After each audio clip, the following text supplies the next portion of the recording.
This week's focus is power in politics, specifically women's roles in politics, how they gain power, certain barriers that they have to overcome in order to attain positions of power within the political sphere. So to get things started, we need to consider women's political rights. And in many countries, women have gained what's called micropower, and this takes the form of informal politics. In most countries, however, women still have very little macro power, which is what we also call formal politics. This is due to underrepresentation within governments and positions of power, and this is a factor that contributes to the continuation of lower status and the barrier to women's issues. So there's a lack of advocacy for women's rights. We see high levels of discrimination and violence against women. And all of these things just keep circling around to contribute to lower status and continued underrepresentation. In this case, this figure that we'll return to at the end of this week's module is both a reflection of society as it exists, but it also perpetuates the same sort of status quo. Right, the first step in attaining political power for women was gaining the right to vote. We covered women's suffrage very early on in the semester, and we talked about the major waves of feminism. So this was the first wave, which took place in the mid-1880s until the passage of the 19th Amendment in 1920. Women at this time engaged in civil disobedience. This included protests in front of the White House, hunger strikes, which you can see being depicted in the bottom right photo here is the woman being forced to eat after having gone on a hunger strike. So this sort of harsh treatment and abuse of women was ongoing, and it was when media finally got involved that helped them to gain support they needed for the passage of suffrage. So as we know, in the United States, the 19th Amendment was passed in 1920. However, Native American women were not allowed to vote until 1924. And it wasn't until 1965, actually, that Black women attained the right to vote. If we look at another example, Australia, 1902 was when suffrage was passed for at least white Australian women. Aboriginal women were not allowed to vote until 1967. And finally, within South Africa, white women were allowed to vote as of 1931. However, it wasn't until 1984 that Indian and colored women were allowed to vote, and finally Black women in 1994. So even though we like to recognize what the suffragettes did, it did not provide all women in all countries with the right to vote. So how much and for whom do women vote? Well, on average, women vote at rates equal to or greater than the rates at which men vote. The voting patterns of women over time in the US and Western Europe begin early on with women voting more conservatively than men.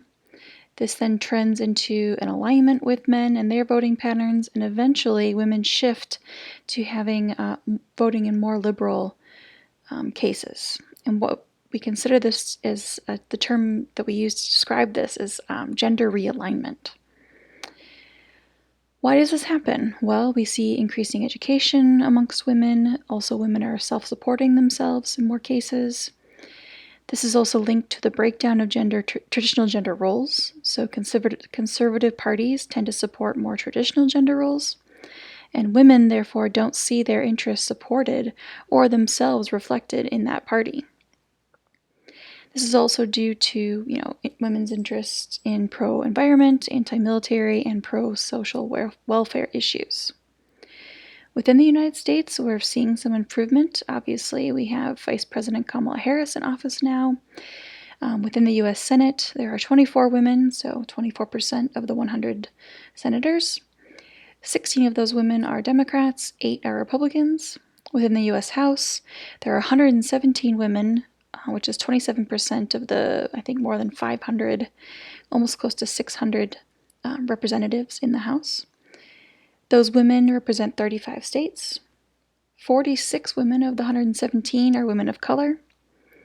87 are Democrats, and 30 are Republicans. If we take a look at party affiliation within Congress over time, what you're seeing here are the numbers of women, first of all. which is increasing as we go from left to right over time. And then the different shading is actually showing you the affiliation of those women, so within the House or the Senate. And so this is where you can see that curve, that trend in Democratic representation increasing over time, whereas Republican representatives, it's almost kind of stable, a little bit increasing as women in general are increasing their representation within Congress. There are other cases, however, where women are actually discouraged or unable to vote. In Saudi Arabia, for example, it wasn't until 2015 that women were allowed to vote for the first time. Within that election, there were actually 979 women candidates and over 130,000 registered women voters. 17 women actually were elected to public office, which is amazing. One of the difficulties or the reasons that women are discouraged within Saudi Arabia to vote, though, is that women must have a male guardian to leave home. And what we notice is fathers, brothers, and husbands can sometimes interfere with voting choices or just discourage women from voting in general. Afghanistan is another example where it's very difficult for women to vote because they need permission from their guardian. According to Shia family law, women are not allowed to leave the home without permission of their guardian. Additionally, Taliban threats of violence and death prohibits many women or makes women choose not to vote. 2014 was the first time women could vote within Afghanistan, and there was actually record numbers in turnout to vote and the number of women running for office. And there's links here to articles describing the results of those elections. So where are all the women candidates? Well, your textbook does a pretty good job of discussing some of these ideological or cultural explanations. It also goes into a lot of details on what it calls structural or institutional explanations. Those are good things to know. However, since we're focusing more on anthropology, I'm going to emphasize these ideological or cultural explanations because what that comes down to are these traditional gender ideologies or the cultural norms and how those have impacted women's roles within politics. So gender roles generally mean that politics is seen as a quote-unquote male domain. This in general reduces women's interest or ambition to seek office. They lack the resources, experience, skills, money, and also focus or patronage by their party and electorate. There are also what we see are trends in gendered occupation and education. So the jobs that tend to lead into politics are male-dominated: law, military, and business. Family responsibilities are another one of these culture norms. You might hear that kids will suffer if you are in politics due to the long hours, the travel. Well, you can see here the senator from Australia who is actually breastfeeding her child on the floor of the Senate while speaking on an issue. So not actually something that should be that out of the norm or so strange if we can allow culture norms to change. Finally, there's this question of what does a politician look like?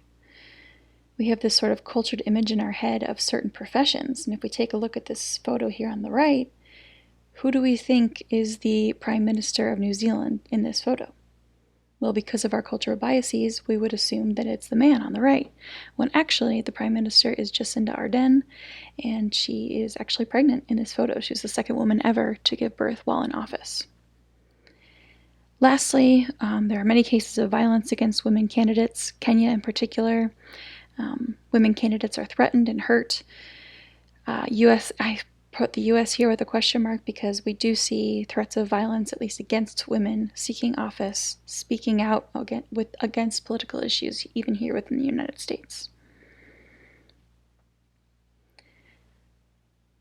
So when we talk about informal politics, we're talking about affecting change from the bottom up. So as I remind you from the beginning, formal politics tends to be considered the male domain, whereas informal politics is the female domain. Well, why is this the case?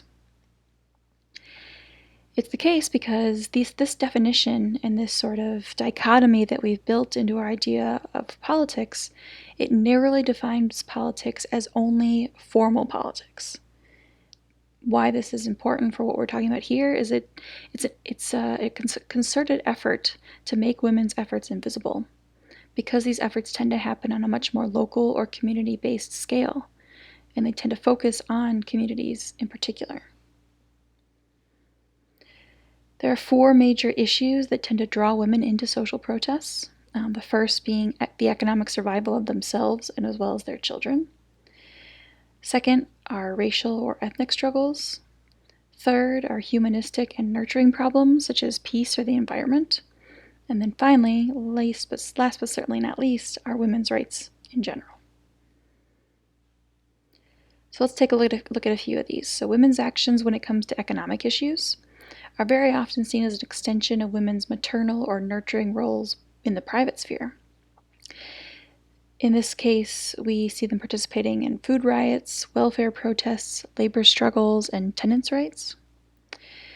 One example took place in Lima, Peru. On April 30th, 2008, women led a protest outside of Peru's Congress. They were banging pots and pans to protest the food shortages, because ultimately, who do food shortages hurt the most? Well, it's the women who are home preparing the meals, making sure their families are fed. Another example is from Nigeria. Beginning in 2002, women were protesting against the oil companies. In fact, there were 150 women who were able to take over a Chevron facility and occupy it for 8 days.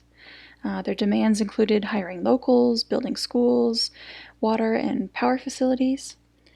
The company actually lost within those 8 days 500,000 barrels of oil a day, so definitely having an economic impact, and is a very powerful way to have your voice heard.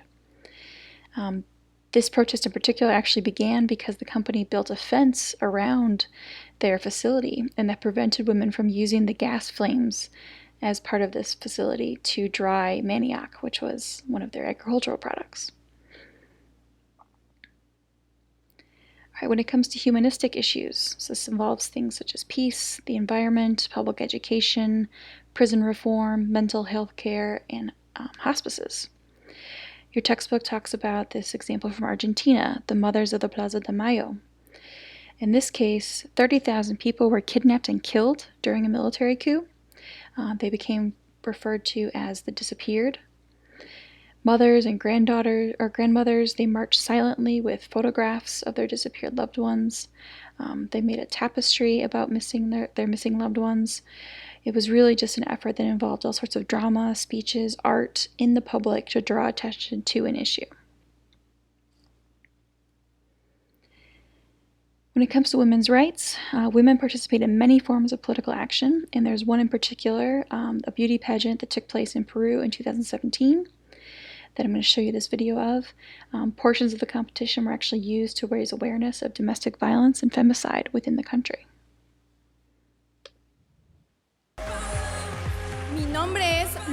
One by one, 23 women vying to represent Peru at the Miss Universe competition surprised the audience at the Municipal Theater. Instead of revealing their body measurements, they had a message. My name is Camila Canicoba and I represent the Department of Lima. My figures are 2,202 cases of reported femicide in the past 9 years in my country. The candidates walked and posed on the runway against the backdrop of pictures of victims of rape and murder. The women listed the statistics of the crimes in Peru. My name is Samantha Batianas. I represent Lima and my figures are: a girl dies every 10 minutes as a result of sexual exploitation. The idea to change the tone of the competition was that of pageant director Jessica Newton. She did it after learning many of the candidates have also been victims of abuse. Among the 150 women who participated in the competition, we came up with 30 finalists, and among them we learned several had been raped, harassed and beaten. This is awful. The government says over a 3-month period this year, more than 1,100 women were raped, and nearly 50% of Peruvians personally know of a woman who's been a victim of abuse by their partners. In Latin America, Peru has one of the highest number of cases of abuse against women. The ruling party in Congress is planning to pass harsh laws against violators, especially after recent reports of abuse. Last week, a man was arrested for allegedly raping his 2-month-old baby, sending shockwaves around the country. Although the law bars the death penalty, many are asking for a change in the constitution. Peruvians continuously protest the lack of protection and the growing number of cases. Many criticized whether the beauty platform was the best to address the issue, but for now the message of giving voice to the victims has been heard. Mariana Sánchez, Al Jazeera, Lima, Peru. So, a pretty impactful example of women engaging in protest.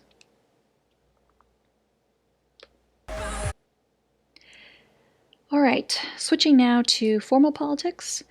When it comes to heads of state, we're referring to women in the roles of president or prime minister.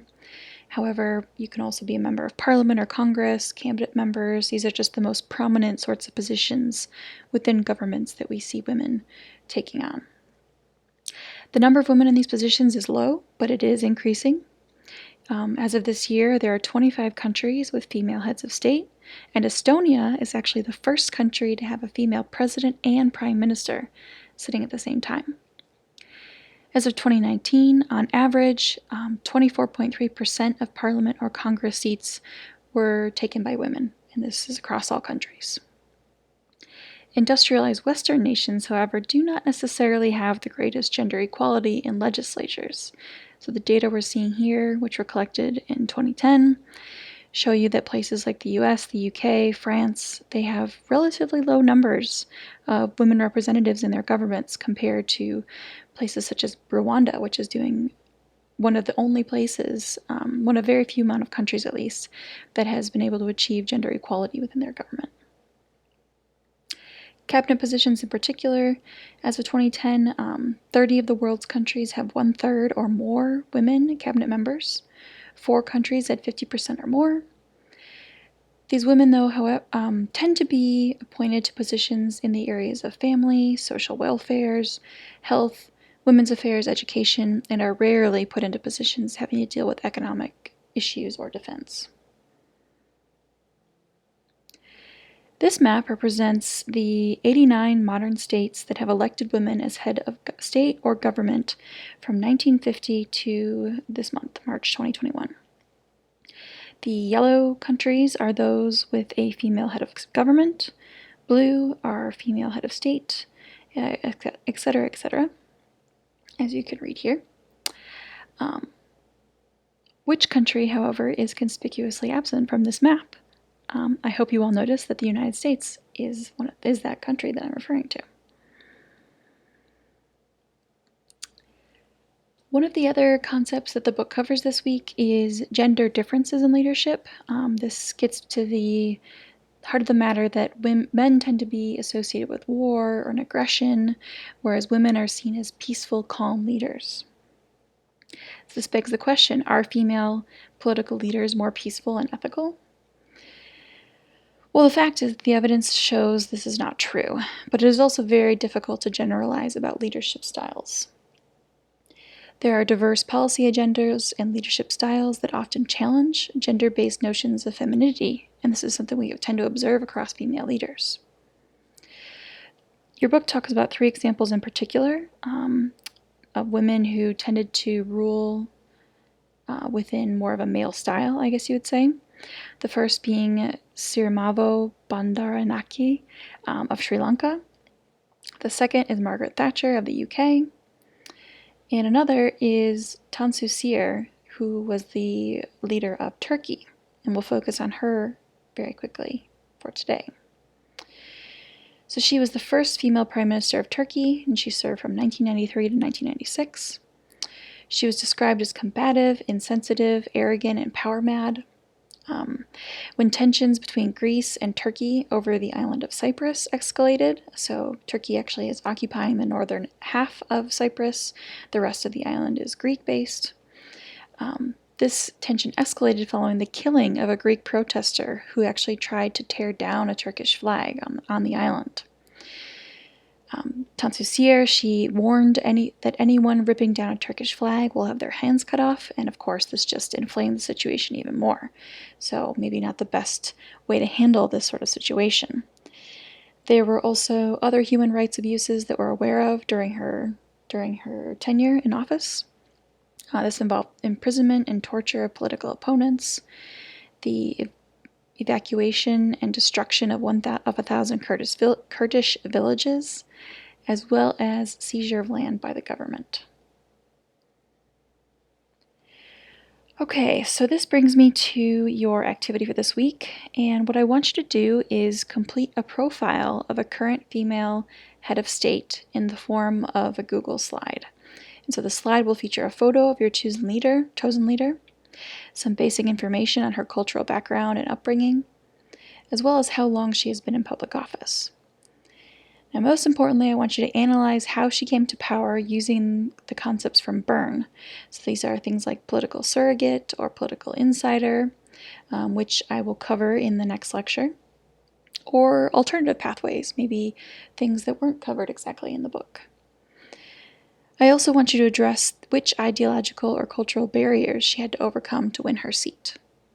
So, I'm also going to include a few modern examples of current leaders in the next lecture, and those leaders are not eligible to be submitted for your profile. So this will be Chancellor Angela Merkel of Germany, as well as Prime Minister Jacinda Ardern from New Zealand.